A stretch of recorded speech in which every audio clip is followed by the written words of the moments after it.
Here's a sneak peek from today's episode. Ben, guess what percentage of LinkedIn users, active LinkedIn users, were actually posting content? Whew, that's a good question. It's probably not crazy high. 5, 10, 15%, something It like was like that. it was 1%, and they were saying Oh, this was going wow. to 2%. And so now I think it's probably up to that 5% over the years, but that's still a sliver of the people, because most people on LinkedIn, they're lurkers. They're the wallflower. They'll sit back and watch.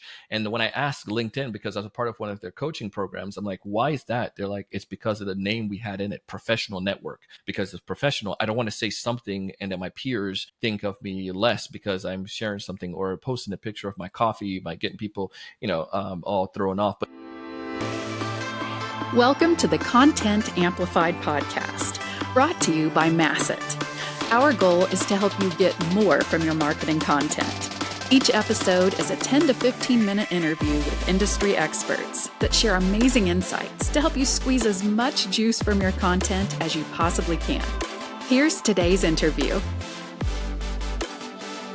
Welcome back to another episode of Content Amplified. Today I'm joined by Donald. Donald, welcome to the show. Ben, thanks so much for having me. I appreciate the opportunity. I'm excited to be here. Yeah, Donald, I am now a big fan of yours. I mean, you have some incredible accolades. I thought I was cool with 300 podcast episodes. You trump me by far. That's amazing. But Donald, share a little bit with the audience about who you are. Yeah. So thanks, man. I run a sales training and consulting firm called The Sales Evangelist, and a podcast by the same name that I started in 2013. It was coming back from watching the first Hunger Game, my wife and I, and Apple said, "You've been approved." This is when they took like 2 weeks to approve you, and got approved and started doing content on the pod at that point, and sharing what was working for me as a B2B sales professional, some of the challenges, and grew it into that business. So 3 years after starting a podcast, decided to jump ship and create a full-time business. And since then, we've grown that, and also have a production company called Blue Mangoes, where we produce content for other brands. And I love anything dealing with podcasting and B2B sales. So it's perfect crossroads there for me. This is going to be a fun episode. Donald, you have some really good experience with LinkedIn, and you've been on the marketing. You know a lot about the marketing side. You've spent a ton of time on the sales side. And it's kind of this weird enigma of a platform right now where people are trying to get it. There's so many complaints about the algorithm and all sorts of crazy stuff. We're going to dive into LinkedIn today. So at the very get-go, why should people in especially B2B pay attention to the LinkedIn platform? Great question. And I know people say that, that whole idea of great question, but I'm just straight up, it's true. And the reason is because LinkedIn right now, I still feel that it's the wild, wild west when it comes to the content world. Microsoft purchased it, 10 years ago now, and they're still trying to catch up to Facebook and Insta with this idea of a place where people can hang out. It's a great hangout spot for B2B sales professionals, for sure, and for B2B folks in the B2B world. And for that purpose, it's that networking arena online where it's easy for us to network. So anyone should be there. When you have movies and TV shows, when it's entered the zeitgeist like it is right now, it's a great opportunity. You could take away from me Insta, you could take away from me any of the other platforms, but I would say do not take away LinkedIn from me, because that's my moneymaker. And we'll go into some of the things that's worked and is working right now, but everyone should be on LinkedIn at the minimum to be able to have your presence, because I know when I'm looking at employees or I'm looking at potential people to partner with or whatnot, I'm going to a place where I can do some research, and LinkedIn tends to be one of those places that help me to evaluate, as well as give me, if somebody has and utilizing it effectively, it gives me an opportunity to see better foot forward for them. And especially if you're in a sales position, you don't have LinkedIn, it's like I'm picking Jane that doesn't have as much experience but can demonstrate effectiveness on LinkedIn than somebody who doesn't. That's awesome. So on the sales side, let's start there. Yeah. Sure. How should I approach it? I mean, I'll be honest. I get a lot of LinkedIn messages. I don't read most of them. How do sales reps actually start to be effective when it comes to LinkedIn? I did. So when I first started on LinkedIn, I didn't know what I was doing. And I felt this was, again, very early on. I created one in college, and I had the platform, and people, professors told you to connect with people and network. I didn't understand what networking was, Ben. And I thought it was like I was going to these networking events, and, people are doing cocktails or whatever, and I'm trying to talk to people and they're drunk. And it's like, there's nothing real thing is happening there. these people are real estate agents and plumbers and things of that nature. But when I found out that you can utilize LinkedIn and potential prospect was there, then I went into the spam mode, and I would send everyone that was, I was a kid in a candy store, Ben. So anyone that was remotely could buy from me, I'm sending you a message and pitching you in that connection request. I'd love to connect with you. We do IT training or we do XYZ. Let's set up a time to talk. And I wondered why no one was responding to me. I even got so desperate to one point, Ben, that I connected with, purchased this tool that allow you to do a lot of automations. Then LinkedIn, I did it for a little bit, and then LinkedIn kind of got wind of that, and I got blacklisted on LinkedIn. It was horrible. Again, this was years ago, so I was like, I was like really ticked, and I was like, this is not going to work. So I was like, I banished off of it. But then I fortunately started, when I got back on the good graces of LinkedIn and started really thinking, how can I systematically use this platform? I started to learn from others that was doing really well with it. The goal here on LinkedIn is, I saw this quote recently, is not to be the best in your industry, is to be the best known. So let me explain here. You can do both.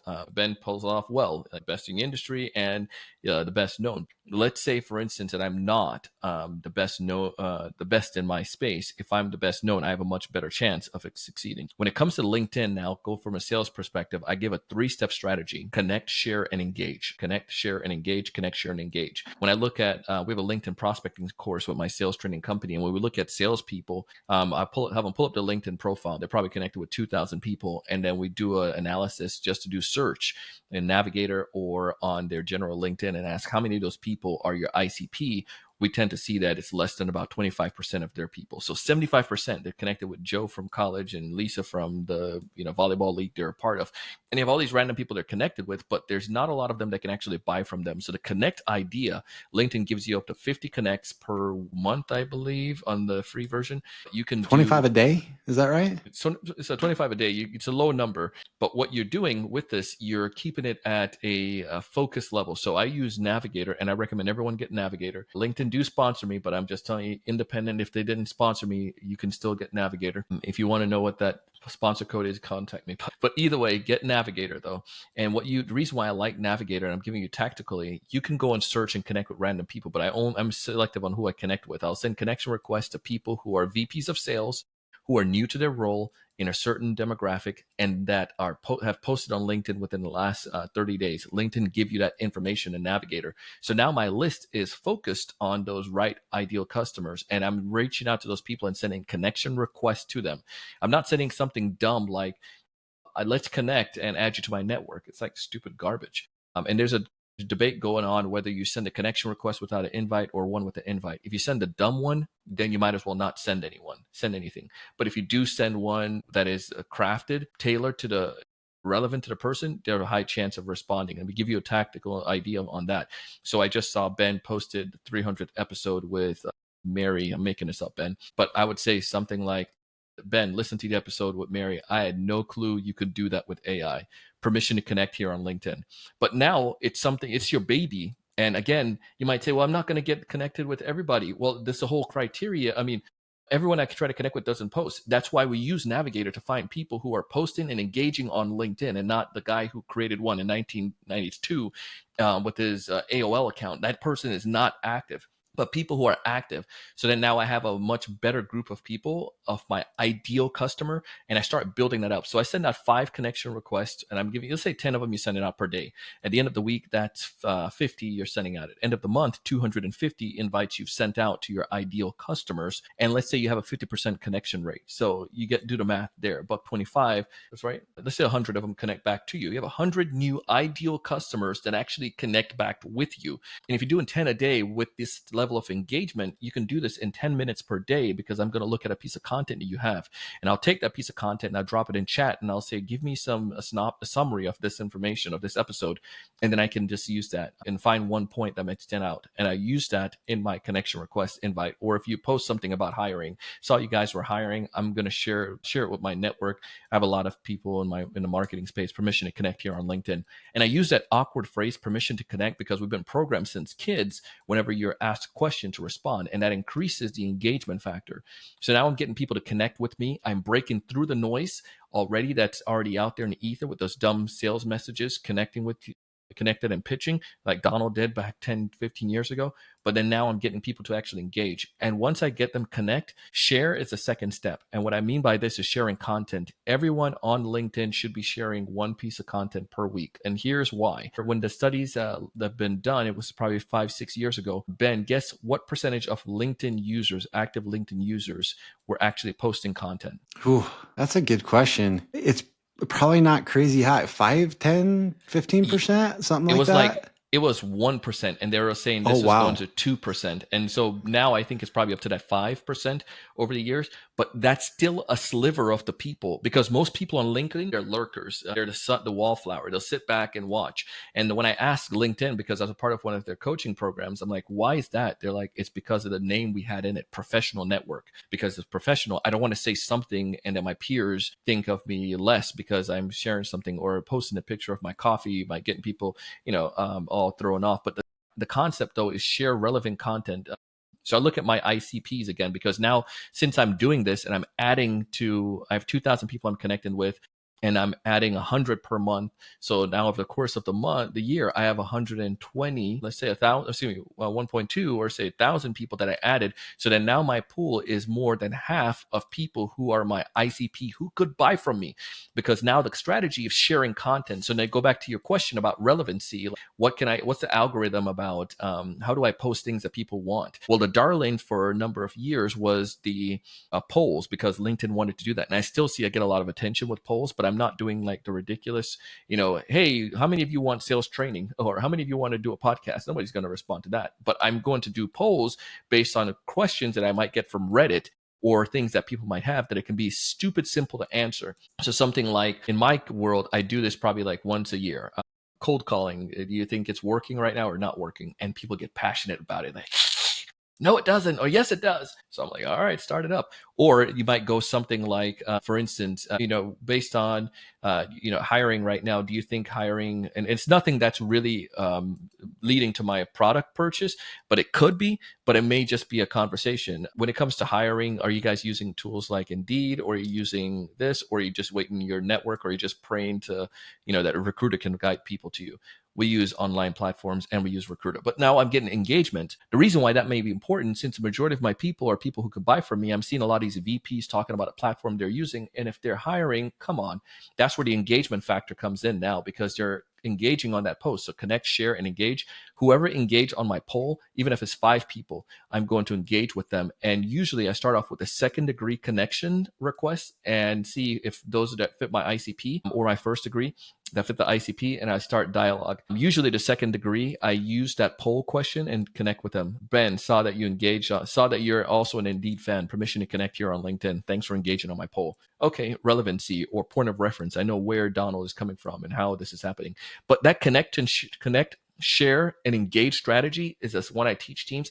And it's so simple, basic, because when you get on LinkedIn, you see so many things. And when you have Navigator, you're like, oh my goodness, where do I go? But doing this systematically, it helps you to be able to start, 1, break through the noise, 2, connect with the right people, 3, share relevant content, and 4, you start engagement. And the darling right now with LinkedIn is those reels. So if you want to get past a little bit of your fear, just take your phone and look at some of the things that are trending in industry, the topics, and then do that. I can tell you one of them right now is the workspace. So LinkedIn really, really want content on the workspace. You share content about it. You might, even if you're not necessarily fully in that, or get your sales team or whoever, just people, you can do it if as an individual. You can just say, as a B2B seller, one of the cool things about a workspace that I enjoy is working from home like this, where I can get to chill. But here's one of the best things that I can tell you.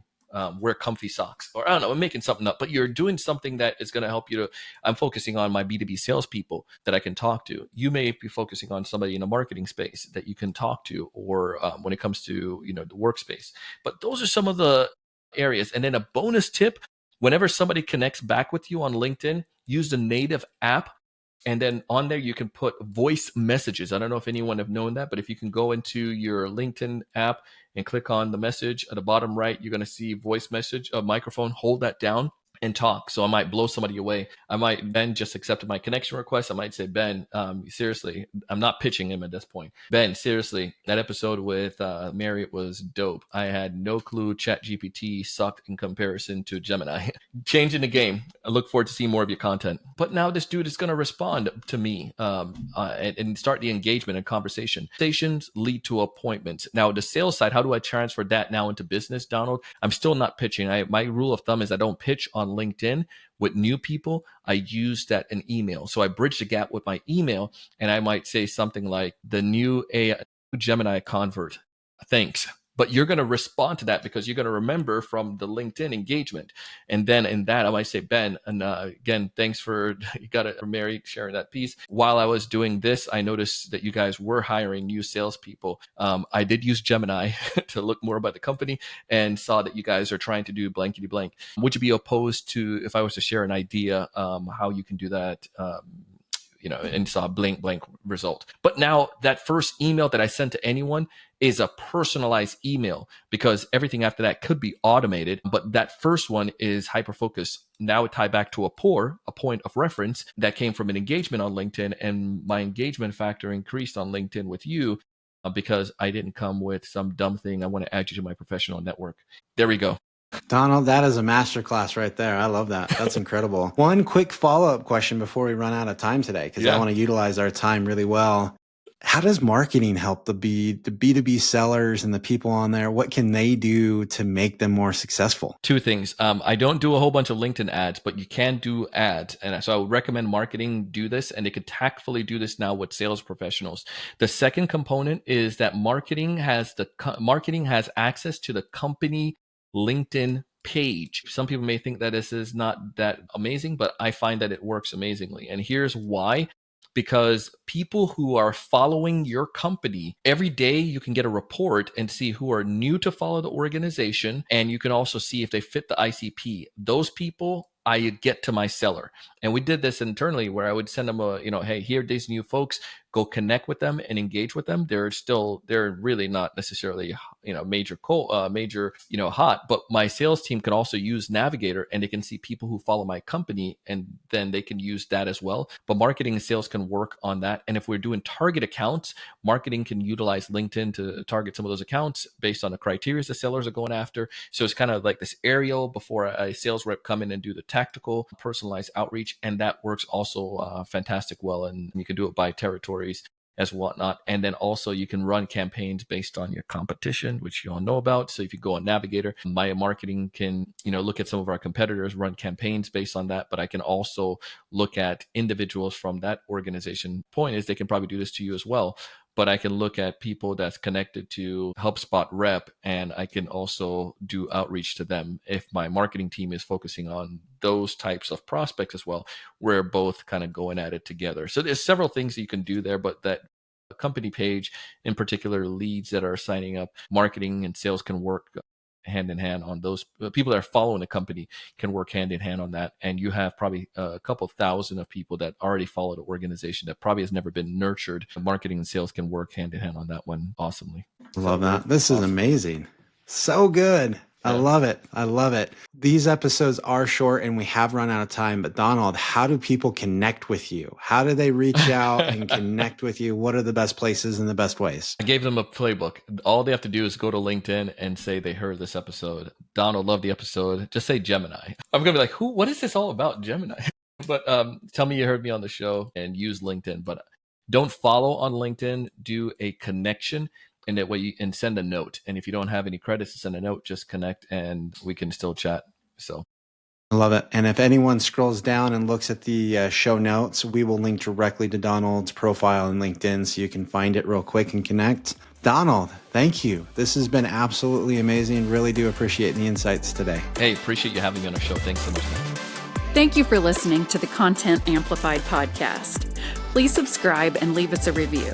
And for additional ways to get more out of your content, visit our website at getmasset.com. That's getmasset.com. And tune in next time to the Content Amplified podcast.